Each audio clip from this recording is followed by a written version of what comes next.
Hello दोस्तों, आज हम लोग पढ़ने वाले हैं active to passive voice. Lecture number 1 हो चुका है इसका। उसमें मैंने active to passive voice convert करने के कुछ जनरल रूल्स बताए, प्लस उसमें हम लोगों ने प्रेजेंट इंडिफरेंट टेंस को कैसे हम एक्टिव टू पैसिव वॉइस में कन्वर्ट करते हैं इसके बारे में हम लोगों ने पढ़ा। आज जो हम लोग पढ़ने वाले हैं वो है पास्ट इंडिफरेंट टेंस। इसको कैसे हम एक्टिव वॉइस से पैसिव वॉइस में बदलेंगे, इस तरह के सेंटेंस को। ठीक है, जैसा कि हम लोगों ने फर्स्ट लेक्चर में देखा, कुछ जनरल रूल्स होते हैं active to passive voice change करने के। ठीक है, वो मैं आपको रिवाइज करा देता हूं एक बार। फर्स्ट रूल था सब्जेक्ट को ऑब्जेक्ट बनाएंगे और ऑब्जेक्ट को सब्जेक्ट। सेकंड रूल है जब भी एक्टिव वॉइस को पैसिव वॉइस में बदलेंगे तो हमेशा वर्ब की थर्ड फॉर्म का प्रयोग करेंगे, ये मैंने बताया था। और मैंने बताया टेंस भी उसी के अकॉर्डिंग चेंज होता है। और कुछ मैंने एक आप लोग को ट्रिक बताया कि कोई भी इंडिफरेंट टेंस होगा वो उसी के कंटीन्यूअस में चला जाएगा। जैसे फर्स्ट लेक्चर में हम लोगों ने पढ़ा कि प्रेजेंट इंडिफरेंट टेंस का है तो उसमें वो प्रेजेंट कंटीन्यूअस में चला जा रहा था, यानी हेल्पिंग वर्ब इज एम और आर का प्रयोग हो रहा था, जो कि प्रेजेंट कंटीन्यूअस टेंस में होता है। इसमें हम लोग क्या पढ़ेंगे, पास्ट इंडिफरेंट टेंस। तो ये पास्ट इंडिफरेंट है तो ये किस में जाएगा, पास्ट कंटीन्यूअस में जाएगा। ठीक है, देखिए मैंने लिख दिया कन्वर्ट इनटू पास्ट कंटीन्यूअस, यानी इसका जो टेंस होगा पास्ट इंडिफरेंट टेंस का, जब एक्टिव से पैसिव में चेंज होगा तो वो पास्ट कंटीन्यूअस में चला जाएगा। ठीक है, चलो एक एग्जांपल लेते हैं। ही कुक्ड द फूड। कभी भी आपको कोई भी सेंटेंस दे और कहे इसको पैसिव वॉइस में कन्वर्ट करिए, सबसे पहला काम करिए आप कि उसका टेंस पहचानिए। जैसे एक्टिव वॉइस में है ना, तो उसका आपको टेंस पहचानिए किस टेंस का। दो तरीका है, मेन वर्ब देखिए, मेन वर्ब से नहीं पहचान पा रहे तो हेल्पिंग वर्ब देखिए। जहां हेल्पिंग वर्ब कहीं यूज हुआ नहीं है, सिर्फ मेन वर्ब आपको दिख रहा है। मेन वर्ब क्या है, कुक्ड। देखिए कुक्ड ईडी लगा हो तो सेकंड फॉर्म में हो सकता है, थर्ड फॉर्म में हो सकता है, लेकिन थर्ड फॉर्म हो ही नहीं सकता। थर्ड फॉर्म जब प्रयोग होगा कोई ना कोई हेल्पिंग वर्ब आएगा, जो कि इसमें यूज होता है, परफेक्ट टेंस में यूज होता है। यहाँ हेल्पिंग वर्ब है क्या नहीं है, तो आप ईडी देखेंगे तो इसका मतलब ये क्या है, वर्ब की सेकंड फॉर्म यूज हुआ है। और वर्ब का सेकंड फॉर्म बिना हेल्पिंग वर्ब के कहां यूज होता है, एक ही जगह यूज होता है, वो है पास्ट इंडिफिनिट टेंस। तो वर्ब का सेकंड फॉर्म जब अकेला मिले तो समझ जाइए किस टेंस का वाक्य है, पास्ट इंडिफिनिट टेंस। टेंस पहचान लिया आपने, फिर वही रूल रिवाइज करिए। सब्जेक्ट को ऑब्जेक्ट बनाना, ऑब्जेक्ट को सब्जेक्ट। तो यहां देखिए मैंने सब्जेक्ट लिख दिया, लेकिन सब्जेक्ट बनेगा कौन, इसका ऑब्जेक्ट। इसका ऑब्जेक्ट कौन है, ही कुक्ड द फूड। इसका ऑब्जेक्ट कौन है, द फूड। ये ऑब्जेक्ट है, ये कहां बनेगा, आएगा सब्जेक्ट में आएगा। सब्जेक्ट में आएगा द फूड है, तो द फूड ही रह जाएगा। अब देखिए मैंने बताया था ये पास्ट इंडिफिनिट टेंस है तो जाएगा पास्ट कंटीन्यूअस में। आपका पास्ट कंटीन्यूअस में हेल्पिंग वर्ब क्या यूज होता है, बात ऑन वर्ब, तो द फूड के साथ वाज लग जाएगा। वर्ब का जो वर्ब इसमें क्या है, कुक। कुक का सेकंड फॉर्म भी कुक्ड होता है, थर्ड फॉर्म भी कुक्ड होता है, तो द फूड वाज कुक्ड। और एक रूल और है, ऑब्जेक्ट से पहले बाय लगाते हैं, तो हम लोगों ने बाय लगा दिया, प्लस ऑब्जेक्ट। तो ऑब्जेक्ट बनेगा कौन, एक्टिव वॉइस का सब्जेक्ट। सब्जेक्ट कौन है, ही जब ऑब्जेक्ट में जाएगा तो फर्स्ट लेक्चर में हम लोगों ने पढ़ा था कि सब्जेक्ट जब ऑब्जेक्ट में जाएगा तो उस सब्जेक्ट का ऑब्जेक्टिव केस यूज होगा। ठीक है, तो ही सब्जेक्ट है, प्रोनाउन, इसका ऑब्जेक्टिव केस क्या होता है, हिम यूज होगा। ठीक है, यहां पर कन्वर्ट हो गया पैसिव वॉइस में। ठीक है, एक और एग्जांपल लेते हैं। They played cricket. Way cricket खेलते हैं। सबसे पहला काम टेंस पहचानिए। हेल्पिंग वर्ब कहीं लिखा नहीं, मेन वर्ब पकड़े। मेन वर्ब क्या है, प्लेड। ईडी लगा हुआ है और कोई हेल्पिंग वर्ब नहीं, इसका ये सेकंड फॉर्म है।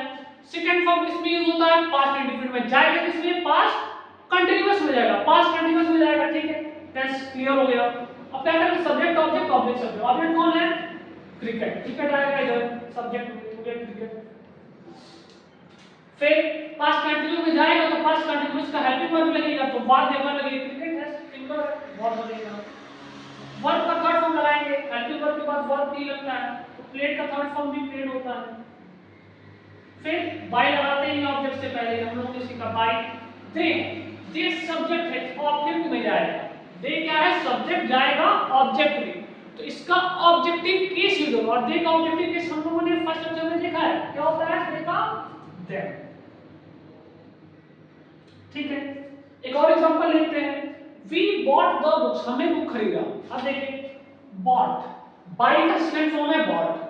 ठीक है, तो ये किस टेंस का होगा, सेकंड फॉर्म मिला तो इसका मतलब पास्ट इंडिफिनिट है। पास्ट इंडिफिनिट जाएगा किसमें, पास्ट कंटीन्यूअस में जाएगा। ठीक है, सिंपल रूल है। सब्जेक्ट को ऑब्जेक्ट बनाइए, ऑब्जेक्ट को सब्जेक्ट। ये सब्जेक्ट है, ये ऑब्जेक्ट है। ऑब्जेक्ट सब्जेक्ट में आएगा तो द बुक्स लिख देंगे। फिर पास्ट कंटिन्यूस में तो वाज एवर लगेगा, वाज एवर में से क्या लगेगा, बुक्स है, प्लूरल है तो क्या लगेगा, वर। फिर वर्ब की थर्ड फॉर्म प्रयोग करना है, पैसिव वॉइस बना रहे हैं, तो बॉट का भी बाई का second form bought, third form भी बॉट ही होता है, ठीक है, वर्ब बॉट। बाई लगाएंगे ऑब्जेक्ट से पहले। अब वी है सब्जेक्टिव केस में, और जाएगा ऑब्जेक्ट में तो क्या हो जाएगा, बाई, ये आपका पैसिव वॉइस में कन्वर्ट हो गया, ठीक।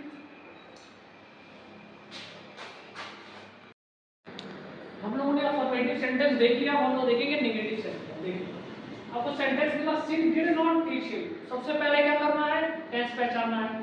देखिए डिड का प्रयोग हुआ है, डिड कहां प्रयोग होता है, हेल्पिंग वर्ब में, पास्ट इंडेफिनिट, ठीक है, पास्ट इंडेफिनिट आ जाएगा किसमें, पास्ट कंटीन्यूअस में। सबसे पहला काम सब्जेक्ट को ऑब्जेक्ट बनाना, ऑब्जेक्ट को सब्जेक्ट। सब्जेक्ट कौन है, सी जाएगा ऑब्जेक्ट में, हिम ऑब्जेक्ट है, आएगा सब्जेक्ट में, हिम ऑब्जेक्टिव केस है, सब्जेक्ट में आएगा तो ही हो जाएगा, ही।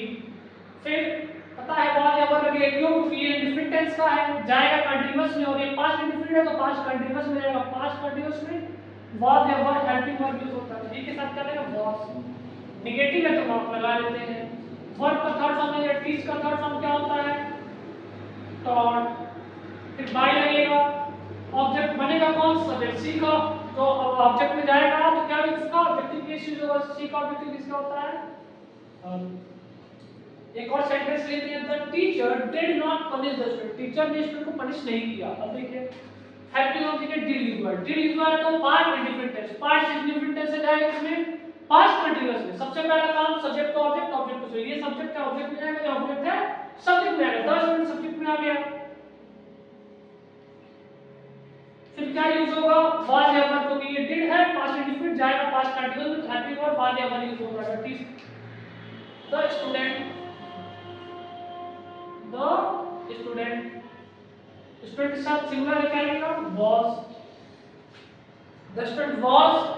फिर नेगेटिव है तो नॉट लग जाएगा, नॉट। पनिश का थर्ड फॉर्म यूज होगा, पनिश्ड। बाय यूज होगा ऑब्जेक्ट से पहले, ऑब्जेक्ट कौन बनेगा, टीचर, तो बाय द टीचर, ठीक है। ये एक्टिव वॉइस में था, ये आपका पैसिव वॉइस में था। चलो एक और सेंटेंस लेते हैं, did not give the books, उसने बुक नहीं दिया, ठीक है।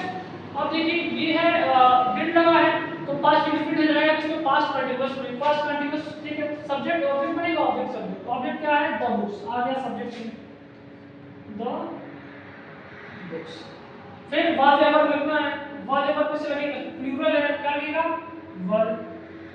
गिव का थर्ड फॉर्म, सॉरी नॉट लगेगा, नेगेटिव है तो नॉट। गिव का थर्ड फॉर्म गिवन, ऑब्जेक्ट से पहले लगेगा बाय, तो बाय हम लोग ने लगा दिया, ऑब्जेक्ट देख ऑब्जेक्ट किसका होगा, बाय देन, ठीक है। इस तरह से हम नेगेटिव सेंटेंस भी बना सकते हैं। अब हम लोग इंट्रोगेटिव सेंटेंस देखते हैं। जैसे आपको कोई क्वेश्चन है, जैसे देखिए डिड सी टीच यू, ठीक है, आपको इसको एक्टिव से पैसिव वॉइस में कन्वर्ट करना है। सबसे पहले टेंस पहचानिए, आप देखेंगे डिड का प्रयोग हुआ है, ठीक है, तो ये पास्ट इंडेफिनिट टेंस का वाक्य जाएगा इसमें पास्ट कंटीन्यूअस में। डिड पहले प्रयोग हो गया सेंटेंस, इसका मतलब इंट्रोगेटिव सेंटेंस है, ठीक है, तो इंट्रोगेटिव में बनेगा भी पैसिव वॉइस। देखिए अब डिड ये पास्ट इंडेफिनिट में हेल्पिंग वर्ब यूज हुआ है, अब ये जाएगा पास्ट कंटीन्यूअस में, तो पास्ट कंटीन्यूअस का हेल्पिंग वर्ब यूज होगा, यानी वाज या वर होगा। अब ये वाज या वर जो हेल्पिंग वर्ब होता है ये हमेशा सब्जेक्ट के अनुसार यूज होता है, तो सब्जेक्ट इसमें है कौन, वैसे तो है ये, लेकिन ये तो ऑब्जेक्ट बन जाएगा। अब ये जो है यू, ये जब पैसिव वॉइस में कन्वर्ट होगा तो सब्जेक्ट बनेगा, और यू के हिसाब से तब वर्ब लगेगा, तो यू के साथ क्या लगता है, वर्ब। फिर सब्जेक्ट का प्रयोग करेंगे, सब्जेक्ट बनेगा कौन, इसका ऑब्जेक्ट, इसका ऑब्जेक्ट कौन है, यू, यू आएगा सब्जेक्ट में, सब्जेक्टिव केस यू ही होता है।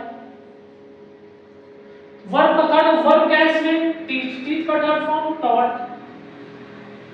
फिर ऑब्जेक्ट से पहले बाय लगाते तो हम लोगों ने बाय लगा दिया, ऑब्जेक्ट कौन बनेगा, इसका सब्जेक्ट, इसका सब्जेक्ट कौन है, सी, सी जब ऑब्जेक्टिव केस में जाएगा तो इसका क्या हो जाएगा, ये पैसिव वॉइस में कन्वर्ट हो गया। एक और एग्जांपल लेते हैं, did you cook the food, ठीक है, डिड देखा हम लोगों ने, पास्ट इंडेफिनिट टेंस पता चल गया, कैसा सेंटेंस है, इंट्रोगेटिव के पहले प्रयोग हुआ है, ठीक है। सेम चीज करना है, क्या लिखेगा, वाज या वर। अब ये आएगा सब्जेक्ट में, तो द फूड आएगा सब्जेक्ट में, तो इसके अनुसार क्या प्रयोग होगा, वाज की वर, सॉरी वाज तो वाज द फूड। फिर वर्ब का थर्ड फॉर्म कुक, देखिए यहाँ मिस्टेक हुआ कुक ही रहेगा, ठीक है। कुक का थर्ड फॉर्म क्या होता है? कुक्ड। बाय लगेगा फिर ऑब्जेक्ट लगेगा, ऑब्जेक्ट कौन कौन है?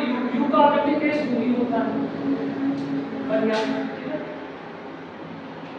अब देखिए एक और सेंटेंस आपको बोला डिड दे लव यू, ठीक है। डिड है पास्ट कंटिन्यूस जाएगा किसमें? पास्ट कंटिन्यूस में, ठीक है। तो पास्ट कंटिन्यूस रहेगा तो वाज एवर लगेगा पहले। वाज एवर में से क्या लगेगा, कैसे पता चलेगा? इसका ऑब्जेक्ट देखेंगे जो कि यहां पे आके सब्जेक्ट बनेगा, सब्जेक्ट के अनुसार वाज एवर प्रयोग होगा तो यू के हिसाब से क्या लगेगा? वर्ब। फिर ये आएगा सब्जेक्ट में तो सब्जेक्ट लग जाएगा यू। यू का ऑब्जेक्टिव क्या है? सब्जेक्टिव की सेट ही होता है तो यू जाएगा, ठीक है। Verb you. फिर वर्ब का थर्ड फॉर्म वर्ब क्या है? लव। लव का थर्ड फॉर्म लव। फिर ऑब्जेक्ट से पहले बाय तब बाय, सो ऑब्जेक्ट बनेगा कौन? इसका सब्जेक्ट। देगा दे सब्जेक्ट है जाएगा ऑब्जेक्ट में, तो इसको ऑब्जेक्टिव केस, और दे का ऑब्जेक्टिव केस क्या होता है? ठीक है। इस तरह से हम लोग पास्ट इंडिफिनिट टेंस का अफर्मेटिव, नेगेटिव और इंटरोगेटिव सेंटेंस बना सकते हैं। धन्यवाद।